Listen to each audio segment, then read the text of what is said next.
In today's video, I'm going to teach you how to close your PayPal account. Before we begin, a quick note on what closing your account means. When you close a PayPal account, it's permanent. You won't be able to sign back in to see past activity, and any linked payment methods will be removed from PayPal. If you're comfortable with that, you're ready to proceed.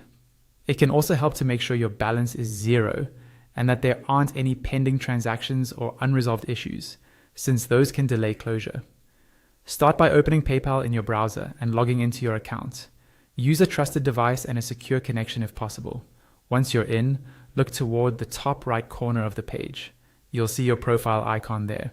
Click that icon to open a small menu and then choose Profile Settings. This will take you to a page where you can manage your account details. On the Profile Settings page, scroll all the way down.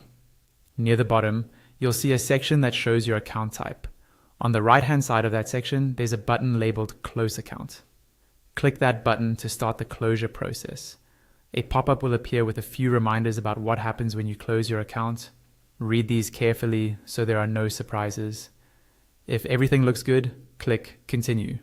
The pop-up will refresh and ask you to select a reason for closing your account. You can choose up to 3 reasons that best match your situation, and there's also a box where you can add comments.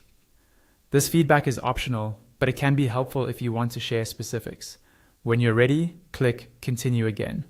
You'll see one final screen with last reminders before your account is closed.